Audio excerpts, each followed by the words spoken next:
Welcome to the Squad Show. I'm Sam Ekstrom. It's Carson Wentz again. Reggie Wilson, sports director at Care 11. JJ McCarthy, just not there, Kevin O'Connell says. But might he be ready for next Sunday's game against the Lions? Julia Daniels, Care 11 sports reporter here. Carson Wentz on a short week. Will he bounce back or will he dig a bigger hole? Roll the boat. Go Gophers. Sky you ma. Might be time for Max Brosmer. Carson's shoulder. JJ's ankle. Max is fully healthy. Let's go. Skol! It's the Viking Squad. Everything Minnesota Vikings every week. Breaking down all the big hits and game-changing plays from the land of 10,000 lakes, the way only the Locked On Podcast Network can. It's time to gear up. The Viking Squad Show starts now. It's the Carson Wentz show on Locked On Vikings. That's all we talk about these days. We may as well rename the show. He's starting against the Chargers. We're glad you're with us today. We do the Squad Show on Mondays, on Wednesdays, on Thursdays, and after the games. That includes tomorrow after Vikings-Chargers. We'll talk Wentz. We'll talk about his fifth consecutive start.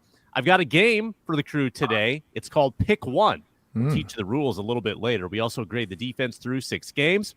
And make sure to check out Care 11, folks. Check out Julia. Check out Reggie on Care 11. They do this every Wednesday, and they'd appreciate if you watch them on Care 11 as well.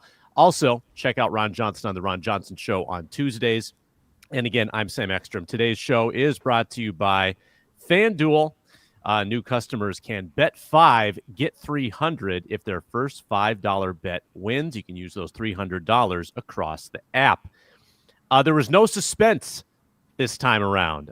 The announcement was made yesterday, being Tuesday, 2 days before the game. Vikings kind of had to make a decision because it's a short week. Carson Wentz is the starter, and that was the betting favorite. That's what we suspected. Ron Johnson, we assumed that it would be Carson Wentz's game again, even after some of the inaccuracy against the Eagles. This could be Wentz's final chance. This could be his final start as a Minnesota Viking, the way it's looking right now. So it's a big game for him. It's a big game for the team. You go to 3-4, suddenly the playoffs seem like a very distant dream. Carson Wentz, 5th straight start, Ron, your thoughts? Yeah, I mean, it is what it is. JJ McCarthy is supposed to be the Vikings quarterback. He's not getting healthier. It is a high ankle sprain. There's been all kinds of reports, 2 to 6 weeks, 2 to 4 weeks was the original report from Adam Schefter. Then it went to 6 weeks because he's like, oh yeah, it was told to me. He's like, man, shut up. Like nobody knows. Like everybody just wants to throw tweets out there like they have an idea and nobody knows. And unfortunately, the only person that knows is JJ McCarthy, and it comes down to pain tolerance and it comes down to worry about your future. You know, like if they say there's nothing worse you can do to this, just go out there and play. Sometimes players don't trust that from the staff. They're like, look, okay, all right. And then they're like, no, it doesn't feel good. I'm not going out there. I'm not going to hurt it worse because it might just keep hurting like badly. But at the end of the day, you got to push through that pain and get it shot up with like if it was a Super Bowl and he was the starting quarterback, I'm pretty sure he would shoot it up and he'd be ready to play in the Super Bowl. The fact that it's week whatever and the Vikings are 3-3, it just doesn't feel like it's worth it probably to him or his team of agents and all the people saying, hey, let's make sure you're 100% before we put you back on this field. Because the minute he gets on this field, the film is going to be recording. And then they're going to say this is either the future or, hey, you need to go try to get Daniel Jones or you need to ask Kirk Cousins to come back.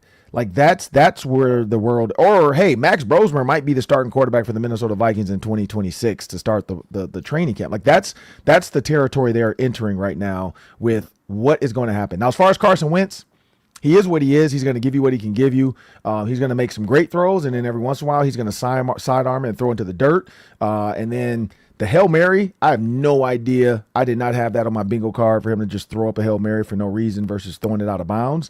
But it is what it is. The Minnesota Vikings need to get Aaron Jones back because they got to be able to run the ball. Like that offense only lost to the Eagles by 6 points. So the defense is doing well, but they just can't find a way to get over the hump of here's where we go. Julia, you said you would have made the move this week. You would not have let Carson Wentz go out there for a 5th consecutive game, but that's what the team is doing, unfortunately. You made the comment, and you survived our Monday squad show, by the way. Congratulations for your debut on that. And you came back. You came back on Wednesday. I was afraid that it might be over.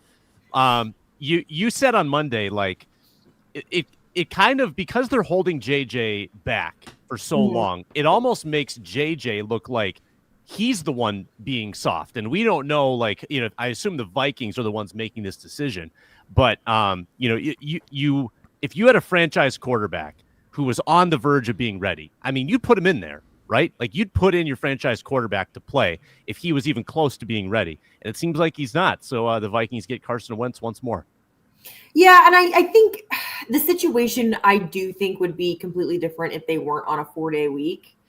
I do think maybe we would have more of a quarterback controversy on our hands, but I do understand the aspect of, you've only got 4 days to prepare for this team. Just put Carson back out there. He's had success. See if he can bounce back. And if not, I guess it's Max Brosmer time. Did they say, I do have a question for anybody. Did Kevin O'Connell say that JJ McCarthy's going to be their number 3 again this week?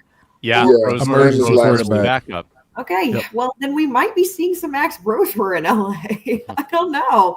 I'm interested It's Max Brosmer time. I know. And you know what? I wouldn't be mad at that. Give the guy a chance. But I do think yes, I did say a little bit like, maybe suck it up. Because what I was talking about was, it sounded to me when Kevin O'Connell was talking about JJ McCarthy that, like Ron said, that it's a little bit of a JJ McCarthy decision because of pain tolerance is what's going on here. And I said, give him a steroid shot in that ankle and send him on his way. But I think at some point it's got to be like, okay, suck it up, dude, get on out there. If things go poorly tomorrow night. So, yeah, we'll see. Maybe it's Max Brosmer time. So I would be excited for that. I think I tweet it every single time one of the quarterbacks does poorly for the Vikings. I think I tweet out, is it time to put Max Brosmer in? Wake me up when Max Brosmer's in the game. Nobody would be mad at that. Like, I think everybody so. would at least want to see what you have.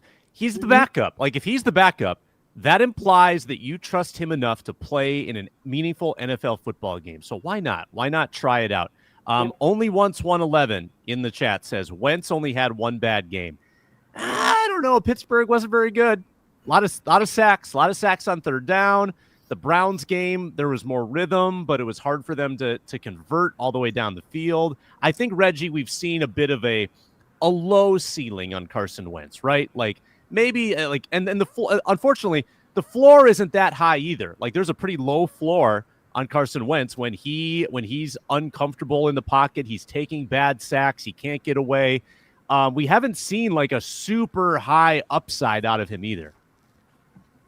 Yeah, and this is kind of where he is in his career. It's just so interesting because you're talking about a guy who was an MVP candidate before he tore his ACL in that Super Bowl winning year. And you're just like, all right, well, cool. Yeah. All right. Wonderful. And it's just tough because, the arm is there, big arm guy, but like, you just saw so many misses. I saw someone put on TikTok, like, all of his bad throws against the top 5 Eagles. Carson Wentz bad throws. Was that? And then there were like 2 honorable mentions. I was like, good Lord, like they were just like going in on Carson Wentz. And it's just tough, man, because this is not what Kevin O'Connell wanted, I'm sure. I think it was, sign this guy, have a veteran in the room. He's backed up multiple, great quarterbacks the last few years, and you just want to make sure that you have another voice in the room to help JJ McCarthy in his maturation and development. Mm-hmm. Here's the thing. Yesterday we were at the facility and we were all kind of nervous when Kevin O'Connell started speaking because it felt like ominous. He was just like, yeah, so just want to tell you guys, we put JJ McCarthy through a workout. We're like, oh my God, did he like tear his Achilles or something? Like, what is he about to say? But he's just like, no, we're encouraged about where he is. He's just not there. And we're just like, oh, okay. all right, calm down. Everybody calm down. I had my phone. I was ready. I was like, okay, what is he about to say? I was just about to post that right to the timeline. But I think what's interesting about the whole J.J. McCarthy thing, I think the Vikings are really playing this conservative. And if you go back to just all the injuries, even with like the Justin Jefferson injury a couple seasons ago, like he was out 10 games. And they play it conservatively. They're like, look, if he's not ready, he's not ready. And this was something we were kind of talking about yesterday in the TCO Performance Center in the media room with some of the beat writers.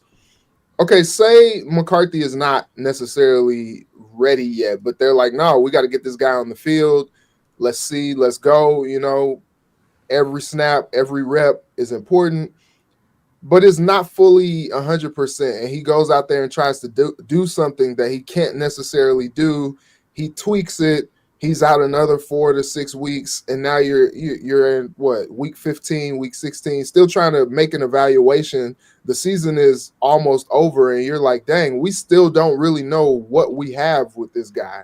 And so I think the conservative approach has always been Kevin O'Connell's approach to these injuries. But the longer a guy is out, and the longer a guy is out that's supposed to be your franchise quarterback, I guess that's when all the whispers and all the talk happens, because it's just, okay, what's going on here? What's the deal here? And I think they're playing it just how they always play it. It's just unfortunate that yet another injury is sidelining a guy who you really are trying to see what you have, because if you get to the end of the season and you still don't have enough tape to really understand and know, like, okay, is this guy going to be our future? That's just a tough thing to go into next season, and you're still trying to evaluate if a guy is your guy. Yeah, that's the doomsday scenario. If you have a losing season and don't learn enough about J.J. McCarthy to confidently proceed with him into 2026. Ron, my follow-up question for you is, in hindsight, are there regrets about not keeping Sam Howell on the roster? Like, at least maybe Howell had more upside than Carson Wentz. He knew the system better because he was here all offseason. Any hindsight about that trade, or maybe even further back, not signing a better backup in March when all the backups were at your disposal, right? Like that, they could have signed someone in free agency. They waited until the draft and traded for Sam Howell. Do you have regrets about the process that ended with them sort of settling for Carson Wentz at the last second? No regrets. For anybody that knows that movie, I don't know if anybody does. You guys, some people should. Certainly know. not me. You know, I know Sam would know. Oh man, one of Jennifer Aniston's best movies ever. Just it's watch regrets, not regrets. Regrets. Regrets is from like a commercial too. But anyway, but yeah, was it regrets? Did he spell it? Regrets. R-A-G. What's the name of that movie? We Are the Millers. We're the Millers. Yep. Go see that, Sam. It's a great right. Jennifer Aniston. You'll be a Jennifer Aniston fan after I'll that. put it in the list, which is at about 200 now. But poor Brad Pitt. After I saw that, I'm like, you're a dummy. But anyway, so when you think about sorry, I totally Jennifer Aniston made me forget. What's the question again? Classic Ron. Is there any regrets? Sorry, that's where we started. Regrets. Totally. Yes, I totally went off with Jennifer Aniston somewhere. But is there any regrets? Of course there is. Like, here's the thing. We are humans, right? You can look at, I'm watching people right now say that Daniel Jones could be a Super Bowl quarterback, or at least a Final Four quarterback this season. So when you think about that, when you look at Sam Darnold, he's like top 4 in the NFL in most of the categories. Like, who would have thought that? Even air yards, even yards per attempt. Sam Darnold is absolutely not. He does have the weapons, but the Vikings have the weapons. So yes, there's regrets. Like, there's no way there's not. I got a chance to hang out with Kevin O'Connell at the Gophers game. So I was walking into the stadium, and Kevin O'Connell was walking into the stadium. And he was like, hey, you got to work these games too? And I'm like, yeah, like I'm an alumni, but I work first. So, cause I had on my little suit thing. And then of course I went to the locker room and changed. So when I was talking to him, like, it was just the human side of Kevin. Like, we were talking Mike Tannenbaum with the Jets, and everybody knows that video. And we were talking like how the Hard Knocks went. We were talking about his son in golf. We were talking football. And then we were just talking because Max Brosmer, by the way, got stuck in the elevator. I don't know what happened to him, but yeah, he got stuck in the elevator. And so when Max comes out, he's like talking about the stuck in the elevator. And of course, I'm just like, yeah, man, like this quarterback thing is crazy, blah, blah. And you could just see Kevin kind of thinking, like, yeah, it is kind of a weird situation. There's no way there's not a human side to these coaches and GMs that they sit back every once in a while at home, not maybe with each other, but with their spouse. And they're like, oh man, I can't believe that this is what we're doing right now. So yes, I think there's a little bit of regret, not like to the point where they like hate themselves, because I've seen those feelings before. When you look at like, what's his name? Sean Payton throwing darts at Russell Wilson for no reason right now, saying that he was hoping the Giants would bench Russell Wilson. Like what? Like this not even your team. And you think about that. That's regret. I cannot believe I had a let's ride. I cannot believe I put all my eggs in that basket. That's regret. I don't think Kevin O'Connell has that. Also don't think Kevin O'Connell would ever do Bountygate either, though, but that's a different story. And so when you think about the regret side of it, yes, there is regrets. There is. But is it the end of the world? No, because here's the thing. JJ McCarthy might come back from this ankle injury against maybe the Ravens. Let's say the Ravens game he's back November 9th. He might kill it moving forward, right? He might go out and be one of the best quarterbacks we've seen. Kevin O'Connell's going to work his magic with him. We're going to see late season heroics. Maybe they barely get into the playoffs. Maybe they don't, because the NFC is cannibalizing each other right now. I can't believe some of the teams losing in the NFC right now.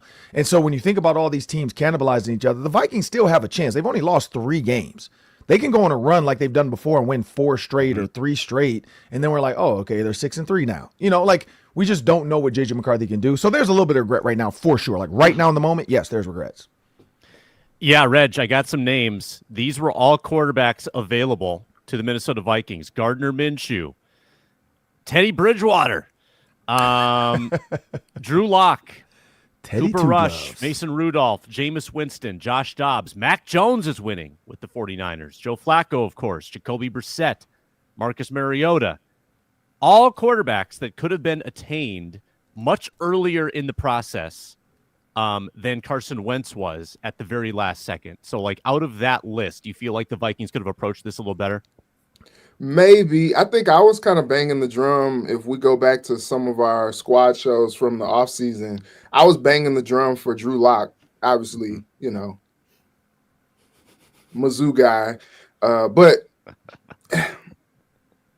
I don't know. You get Carson Wentz. I mean, you're talking about a backup quarterback at this point. And so I don't think that – I feel like you're kind of splitting hairs a little bit. The only thing that I was thinking about, and I kind of brought this up yesterday when I was talking to folks at the facility,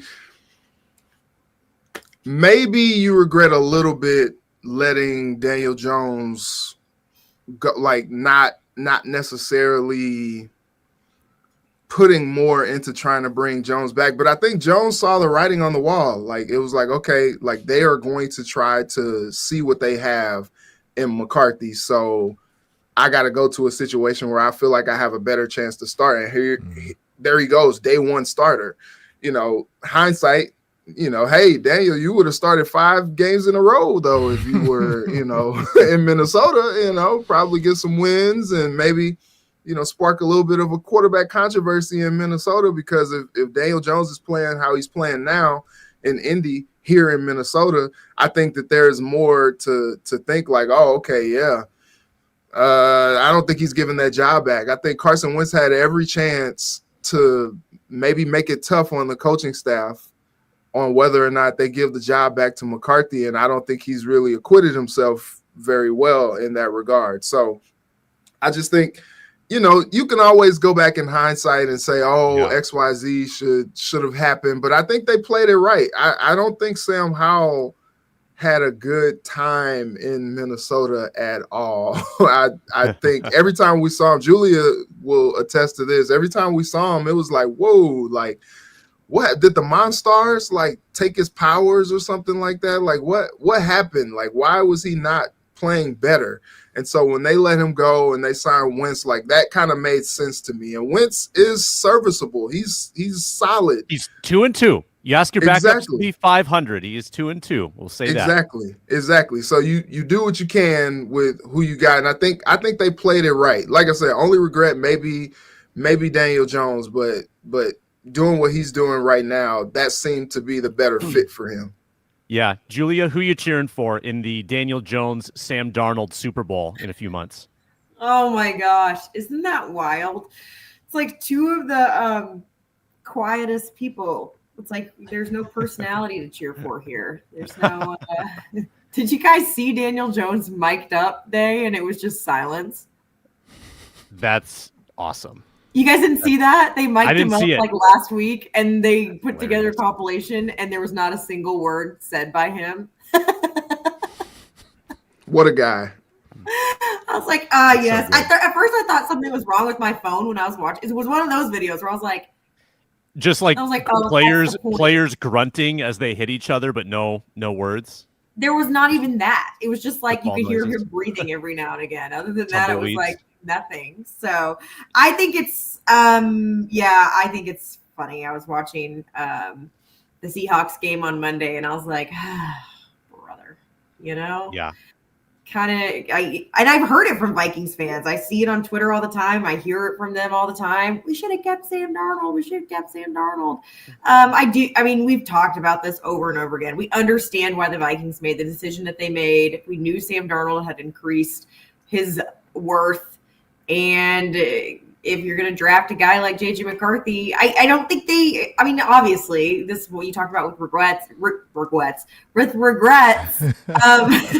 it comes to this guy.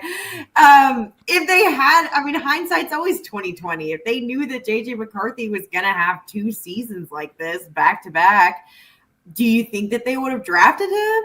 I don't think they would have. I don't think that this is what they were expecting from the guy. And not to say it's all his fault either, but the injuries are crazy. So I do find it interesting. I do think there is a little tinge of regret probably with this Vikings organization when it comes to the quarterback position, but I think there were some solid picks. I mean, Mac Jones would probably be one of my number 1 options had they gotten ahead of the game. But then it's like, I think you're biased. You're biased though. I know. So. As Reggie calls him, mac and cheese. But I do think they were trying to put all of their eggs in one basket for good reason, because you want to give your quarterback the confidence that he needs to succeed, and you want him to feel like you believe in him too. But you also have to still look at things from a business standpoint, and you got to win games. And so I don't know, maybe this is just a learning lesson for them. It would have just felt, I just think it would have felt a little weird to give Darnold $100 million when you hadn't even seen McCarthy yet at the time. That's why I'm not tripping over the Darnold thing, because that's just so much money when you have a top 10 pick sitting behind the scenes. Go ahead, Reg. So, Ron, I have a question, actually a question for the group. So, J.J. McCarthy did not play all of last year, and all of his efforts were on trying to get back upright. Do you feel like it was maybe a mistake to go all in on him, considering all the things that they're saying right now about like his development, getting his fundamentals and, mechanics down? Like, I feel like that's not something that you should be saying about a quarterback that you're throwing out there every week to help you try to win football games. If he was more developmental than maybe they realized, or maybe that any one of us realized, do you feel like maybe they should have gave him like this year to maybe sit behind a quarterback and actually like learn all the fundamentals, learn the mechanics now that he is upright and now that he is actually able to go through all the physical things? I know they talk about last year being a red shirt mentally and he's able to kind of understand, but like it's one thing to like go through things in your mind, but then there's another part to actually go out there and do the things that are being coached because you can physically do them. Do you feel like it would have been a more of a help, maybe if they did bring like a Daniel Jones back on like a 1-year prove it deal and have him start and have McCarthy just kind of sit behind him and learn for a year and then let him go year 3? Ron, hold that answer. Yep. Hold that answer. We got a break. Ron's going to give us the answer immediately on the other side here on the Squad Show. Don't go anywhere. Ooh, teaser. We're brought to you by FanDuel. We got our FanDuel locks coming later on in the show. 1 out of 4 of us hit our lock last week. You'll find out who. If you're a new customer to FanDuel, you can bet $5 and get $300 in bonus bets if that $5 bet wins. Ron gave you the bet yesterday on the Ron Johnson Show. Money line, Oregon against Wisconsin. I think that's what it was. That's going to hit. Then you get $300 to use across the app. And who doesn't love that? Because you can do live wagering, same-game parlays that are a lot of fun. You've got the passing props, receiving props, the rushing props, the future bets. That'll last you for months of enjoyment. So what are you waiting for? The FanDuel Sportsbook app is easy to use, or FanDuel.com. Download it today. Get started with a $5 bet. Squad Show rolls on. Ron Johnson will tell us the consequences of J.J. McCarthy not sitting behind someone while he was on his feet. Go ahead, Ron. I mean, yeah, the answer is yeah. I mean, if you think about it, the Vikings wanted Daniel Jones. Daniel Jones did not want the Vikings. Like, they were hoping to bring him back, and they told him, like, hey, you're going to have a chance. So I talked to somebody internally, and I was like, what happened? So 2 things. One, they did offer Kirk Cousins pretty much the same deal as the Falcons. Like, pretty much the same deal as the Falcons is what Kirk Cousins was offered after I talked to everybody about the dollars. Like, when you actually, that's the problem with contracts, is agents will fluff a contract for their numbers online. But the actual numbers, that's why if you ever like look at Adam Schefter, his numbers are always from the agent, not from the team. The agents go to Adam Schefter. That's why he gets all this 2 to 4 weeks crap, 6 weeks crap. Like, he's not, a doctor can't tell Adam Schefter that. A trainer can't tell Adam Schefter that. A coach is not going to tell Adam Schefter that. This is all agent-fed stuff. He is getting paid to by ESPN to then go over to tell these agents, hey, I'll give you this. Or, hey, if you tell me this, I will then hook you up with this intel from one of my scouts and whatever. So it's kind of a barter system with that, and it works. That's what insiders do. They have their insider people that they can get stuff from, and then they also have their agents they get stuff from. Kirk Cousins offers same money pretty much. Like, if it's a difference, it might have been a difference of like $10 million, which is a lot of money. I'm not going to say it's not a lot. But when you're talking 70 versus 80, and you're already a $200-300 million person, you're really just putting yourself in a bad situation to uproot your family. That's Kirk Cousins. Daniel Jones was different. He knew, I'm going to be fighting an uphill battle with the Minnesota Vikings because they just drafted J.J. McCarthy. He knew with the Colts, who also offered him money, Anthony Richardson can't call a play without somebody else making sure the play was called correctly. That's how bad it is. And Reggie's heard some of those jet sweep, to tango, whatever. Julie, you've heard them too. It's easy and it's hard. It's easy for a guy like me because all I need to hear is the last part. So if it's X sweep, jet, Z under, that's all I need to know. I don't care about Ringo and Larry and scat left and all that crap. That's for the offensive line. The offensive line doesn't care about our numbers. So again, if you ever watch the huddle, watch who leaves the huddle first. It's the people who already got their call. They don't need to listen to the rest of the crap. Like, that's why people always wonder, like, why don't guys do the break anymore? That's like middle school. Pros, they're like, what, 383? All right, I'm out of here. And they go line up. He might still be talking to the O-line because he's like, hey, I might check to whatever. Like, the receivers are like, look, if you check it, just tell me it's a run play and I'm good. Anthony Richardson didn't know that. So Daniel Jones was aware of that. And he's like, look, I got a better chance to start. So Reggie, yes, the Vikings wanted Daniel Jones. He didn't want to be a Minnesota Viking because he thought he wouldn't have a chance. And again, without injury, Carson Wentz wouldn't have this chance. Like, if J.J. McCarthy was upright, we wouldn't even be having this conversation, and that's the problem. But yes, I also agree, Reggie, on the upright. He was not upright learning. Like, there's a difference to sit in front of a screen and then to get out on the field and be able to do it behind a veteran person who, like, if he was standing up, running around with Carson Wentz last year, I think he'd have a better feel of the speed of the game. He's just figuring out the speed of the game now. Like, even preseason didn't give him a look into the Bears game. And the one interception, the pick six, I did this play last week for the Vikings. Me and Pete Bursis broke it down with Jalen Hurts. Same pick six, same route combination, same look. The difference was Jalen Hurts was probably mad at A.J. Brown. The J.J. McCarthy was, I just don't know who I should throw it to right here. So I'm going to throw it to the sticks. That's a rookie mistake. So there's a lot of things. He's still a rookie. Like, we can say second, he's still a rookie. So there's a lot of things he still has. And there's the problem. he still is not learning upright. Like, he's still standing around. Max Brosmer probably has a better feel of the offense right now than J.J. McCarthy does. And that's the scary thing about this team, is Max Brosmer has a better concept and learning of the offense than J.J. McCarthy, because for the last 3 to 4 weeks, Max Brosmer's been learning as the backup, not J.J. McCarthy. And that's where it gets problematic when he gets back in the game. Like I said, maybe November 9th, and it's the Baltimore Ravens defense. Oh, my goodness. So that's where you get that from. Like, that's why I'm kind of like, when do you throw him out to the Wolves? The Lions? The Ravens? Like, Ravens defense hasn't been as advertised this year. Maybe that's they haven't, but their offense has put them on the field way too much. Like, their offense is trash without Lamar Jackson. Early on in the season, they look great. Right now, they are on the field way longer than they should be, and that's the problem with the Ravens. That's my team. That's my guys. Like, you know, I can't wait to see them in the building. Rashad Bateman, but also like all the staff that I knew, but they are not the same. But if Lamar Jackson is back November 9th, now they're not on the field all day. The offense is on the field because they're going to matriculate run game after run game down the field. And again, there's a running quarterback. So again, do you want to subject J.J. McCarthy to that type of? But again, if Lamar Jackson's still out, fine. I think you could trot J.J. McCarthy out there because that defense is going to be exhausted. All right, here's the game. It's called Pick One. I've got 3 categories. I want everybody to pick one to answer the question. Quick answers, quick explanations. We'll get around the horn. The first question is, one Charger the Vikings need to slow down in this game. Pick one, Julia Daniels. Oh, no, skip me. Go to the next person. Reggie, I meant Reggie. Keenan Allen.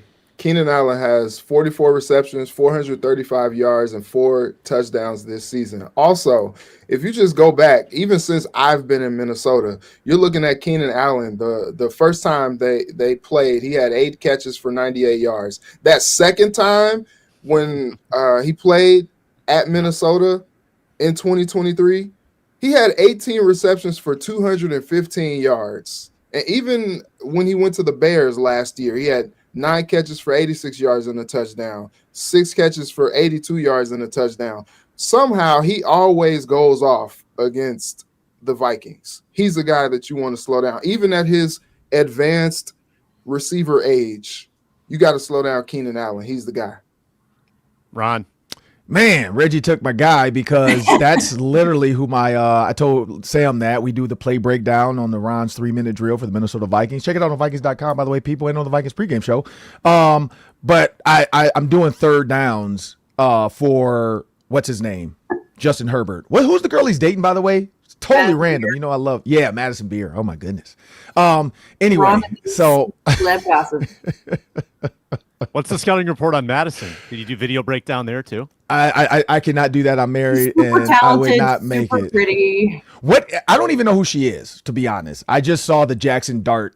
That's the only reason I even knew that was Jackson Dart did the stupid Instagram post with her picture before he played the Chargers. So yeah, I'm like, I'm not in the know of the 6'7" and all that crap. I don't know.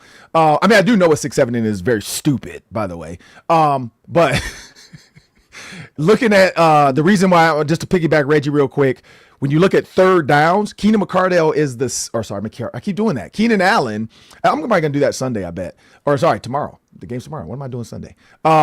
Keenan Allen is the second most targeted receiver on third down in the NFL, which means that when what's his name comes to the line of scrimmage, he's like, where is my easy throw? Oh, there he is over there, number 13. So yeah, you got to slow him down. That's my take for third downs. But I'm also go with another guy on that same side, Lad McConkey. I don't know if I can do the Irish jig. You guys can't see me over here, but I'm doing the jig.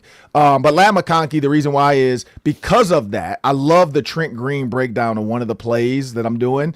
Trent Green tries to Tony Romo the bit, and he circles Keenan Allen up there because he got man coverage on 3rd and 6.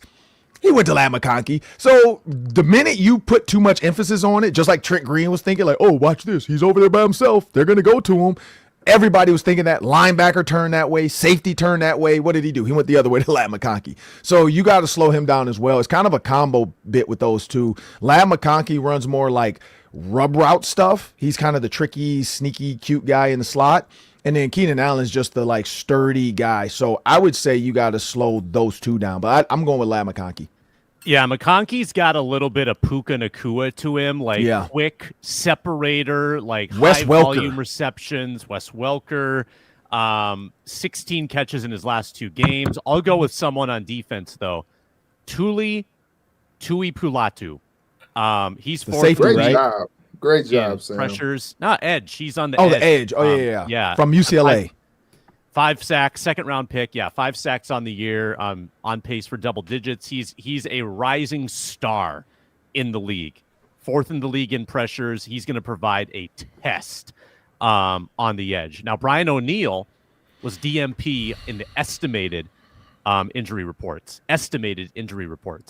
So that's a little concerning when he comes back that quickly from a sprained MCL and then is immediately DMP. Did you see it was the fall though? Did you see the fall on the interception? That's what happened. His leg banged into the turf again. So oh no. But it's not bad. It's just like if it was a Sunday game, it would have been a do not practice anyway up until Friday, probably Thursday or Friday. So it's just a stupid he kind of fell to the ground. The team had to pick him up. It wasn't on camera, but at the stadium I could see it, and so he just banged his knee a little bit on the turf. So it is what it is. I don't know why he ran after the guy like he was going to stop him on the pick six. Like you're not catching him. Yeah, that sucks for the Vikings, and also it seems like this could be a situation where if it's a Sunday he plays, but because it's Thursday he won't, and then you have Justin School against Thule. I don't love that. Julia, one player slow down. Well, then we've got to talk about Justin Herbert. I mean, this is a blitz-heavy defense, and he tends to do pretty well versus the blitz. So I think this defense has got to get their edge rushers after him and force him out of the pocket. Otherwise, I think he could pick them apart. And I think that this Vikings defense is out for revenge, so should be a good game. I'm interested to see how he fares versus them. But he's a talented quarterback. Has he had a super consistent year? No, but there's potential for him to have a good game tomorrow. We'll see how it pans out. Yeah, Vikings got to be careful with that blitz against Justin Herbert. He carved him up last time. When we come back, we'll continue pick one with one Viking who needs to step up here on the Squad Show. I'm Cody Rourke from Locked On Broncos, and this episode is brought to you by Peloton. Peloton is shaping the future of fitness with the brand new Peloton Cross-Training Tread Plus, powered by Peloton IQ. This is Peloton's most advanced equipment yet, giving you real-time guidance and endless ways to move, whether you're running, lifting, or you're cross-training with your favorite instructors like Alex Toussaint. It's training reimagined to make your workout more personal. Peloton is built for breakthroughs with features that help you plan, stay motivated, and hit peak performance. You can let yourself run, lift, flex, and go while Peloton handles all the rest. Plus, Peloton IQ provides real-time strength coaching, tracking your progress and suggesting weights that challenge you so you can get stronger. Plus, the new movement tracking camera, it counts your reps and corrects your form in real time, making sure every rep is safer and smarter. So let yourself run, lift, flex, push, and go. Explore the new Peloton Cross-Training Tread Plus at onepeloton.com.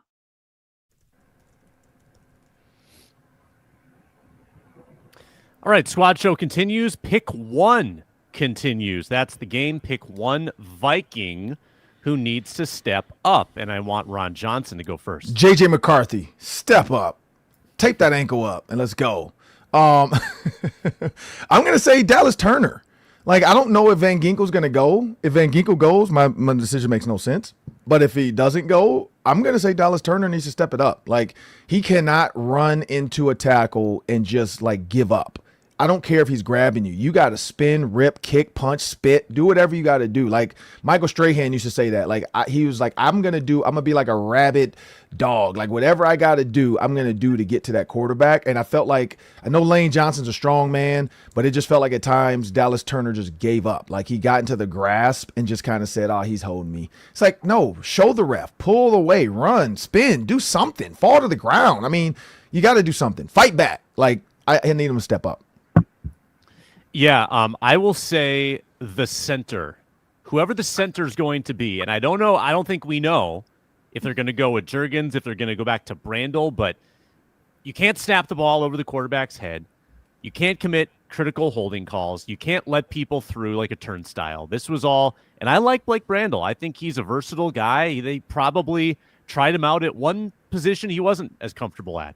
Whoever's playing center has got to offer some resistance because that's the source of everything. That's where it all starts in the trenches. If your center is weak, and we've seen this a lot over the years, then you don't have a lot going for you.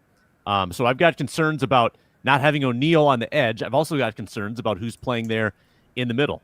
So Blake, Michael, step up. Let's go. Julia, who you got? I'm going to go Jonathan Grenard. I think he obviously had a phenomenal season last year. This is a guy that we haven't seen a lot of like huge, big plays from, especially when you're comparing it to last season. But I think it's time that, they really need these edge guys to step up, especially against Justin Herbert, because if you let him step up and get out of that pocket, then he's dangerous. And so I think Jonathan Grenard, he's got to be accurate, but he's got I think that it's about time. What did that comment say? That Jonathan Grenard's due for a breakout game? Due for a breakout game, says Norris Force. Yeah, I think he is. And if you can do that against Justin Herbert, obviously that says something too. But just kind of going off what I said in our last question, I think that these guys have got to get to Justin Herbert if they want to slow him down in any kind of way. Feels like Grenard has been close to a lot more sacks. He's had a couple in the grasp that he's let slip, including Jalen Hurts in the fourth quarter on Sunday. He went for the ball, just hit the dude.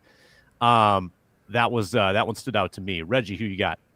Yeah, man. I was just actually talking to Ahmad about that on game day when we were in the press box. Jonathan Grenard, he gets credits for these pressures and stuff, but like he's not quite getting there. He's been so close, and you could tell it's kind of been frustrating for him as well. I saw a couple times where he was like coming off the field, he was just like, why?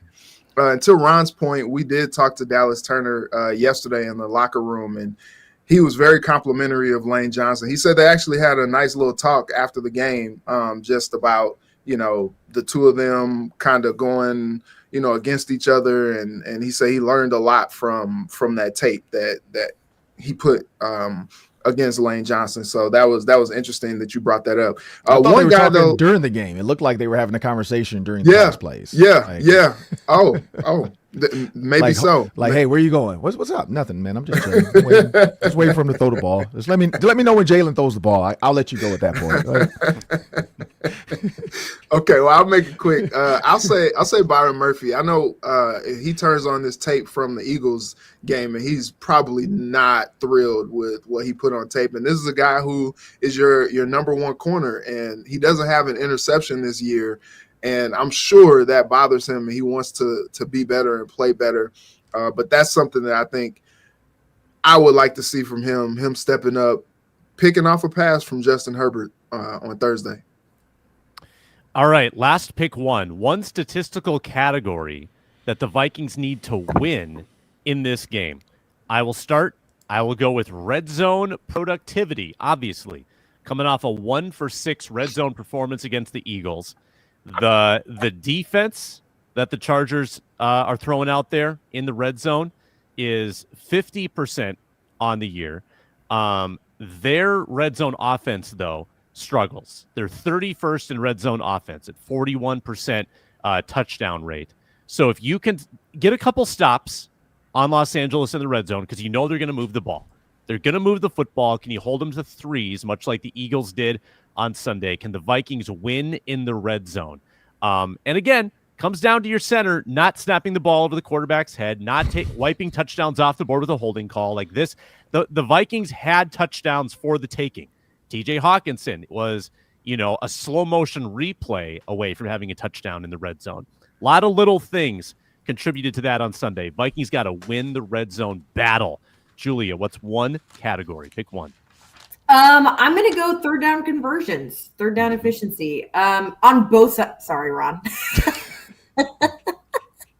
But they've got to do this on both sides of the ball. I think you've got to – I think that this Chargers offense is built to sustain these drives, and if you can get them out of a rhythm, that's how you beat them. Also, this Vikings offense, I mean, on third down, it's not great, especially in losses. They don't seem to convert well on third down. And so clearly it's a stat that matters to succeed for them. But yeah, I think that's got to be, besides, I think that you're right, Sam, but I think this is maybe the second most important when it comes to statistical category they have to succeed in. And they got to get a rhythm going offensively in order to do well, because we have not seen that. It's something that we saw in the Browns game. I mean, the drive, the momentum, the rhythm that they had on that last game-winning drive is something that they've got to have consistently. And so third down efficiency is definitely a huge part in that. So they've got to win that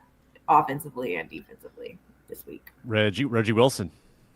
The turnover margin. I think that's who the Vikings have been, especially under Brian Flores. But we're looking at 3 games now that they haven't had a turnover. You're going back to the Bengals game where they won the turnover margin, and then before that, you're even 1-1 in the Bears game, and then we saw the turnovers against the Falcons, and they just haven't logged one in the last several weeks. And so now you're like, okay, what's going on here? This is a team that's used to winning the turnover margin, because we're used to seeing them dance and, all this choreographed stuff, and, Cam Bynum's gone, but they're still supposed to be getting these turnovers. Like that. It's not happening.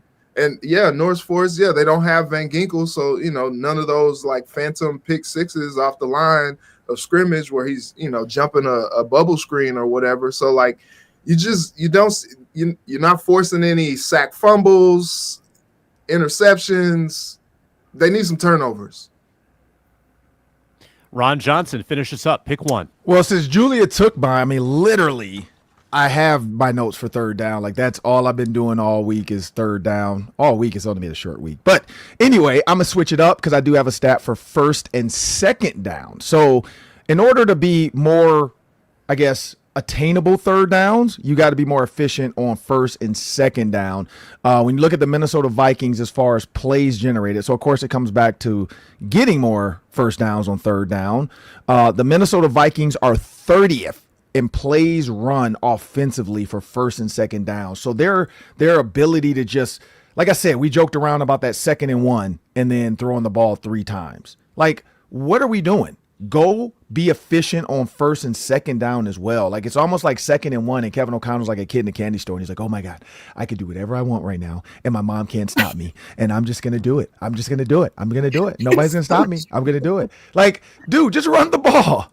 Like, clean your room. Like, if I'm not home, clean your room. Do not throw a Hail Mary to your brother outside from in your room, because I've done that before. I've actually jumped out of my mom's 2nd-story window in her room one time when I was a kid. I don't know why, but my friends told me I should try it, and I did it, and it hurt like heck.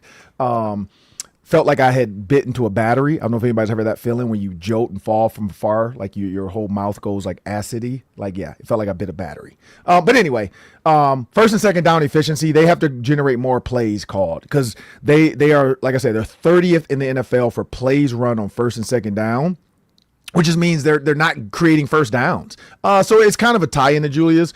But I just look at teams that have been efficient and how they're winning these games, like San Francisco. 390 plays on first and second down, which is first. The Minnesota Vikings, 100 less plays. 100 less plays on first and second down. That is a lot of games if you break down 7 games. 100 less plays than the San Francisco 49ers, who have who? Not Brock Purdy, Mac Jones. So what are we doing? We spent they just got Christian McCaffrey back, by the way. Sorry. Yeah. Like, what are we doing? 49ers are sneaky. They're lurking. We spent a lot of extra time on the quarterbacks today, so we're going to table the defensive conversation for another day. We'll get to it. We'll get to it eventually. But we're going to fly through some FanDuel locks when we come back. And we're brought to you today by Game Time. Great ticket deals at Game Time that get you in the building. I'm looking right now as we speak. Timberwolves home opener. $33 gets you in the building. Sure, it's going to be sold out. T-Wolves probably coming in with a 2-0 record, because why wouldn't they? They got the Blazers tonight on the road. Pacers coming in, NBA finalists last year. It's going to be a great game. Game Time makes it easy for you to get in the door. 100% authentic tickets delivered on time at the best prices. The fees are included in that price. You won't pay more than the $33 I just quoted you. Download the Game Time app, create an account, use code LOCKEDONNFL for $20 off your first purchase. Terms apply. Again, that's promo code LOCKEDON NFL for $20 off. Swipe, tap, ticket, go. Download Game Time today. In conclusion, we've got FanDuel locks for today. We had one winner last week, and it was Ron Johnson. He took the first quarter over, and it hit. And you know why it hit, Ron? Because Will Reichard made a 59-yard field goal. Thank you, Will. Hey, snap over. Imagine, I wasn't even paying imagine attention if to you'd that. I'm lost. glad. I know. I wasn't even lost on the snap over the head. the snap over the head. Oh my goodness. That's what degenerates do though. Like that's why people are in Vegas throwing like slips across the room because stuff like that happens. Blake Brandel had the under. Is that what you're saying? No comment. FanDuel locks for today. I have been on the Jordan Addison train all season. He's had 3 unbelievable games. He's had a couple 100-yard games. His over-under, it's a mere 54 yards. Surely he will get that on like one play because he's been getting defenses just forget about him. They forget to guard him. And then if Carson Wentz can deliver the ball on target, he's been wide open.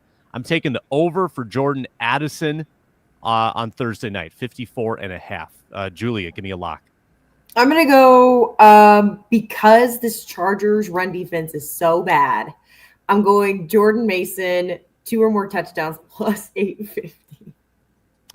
Mason, 2 or more.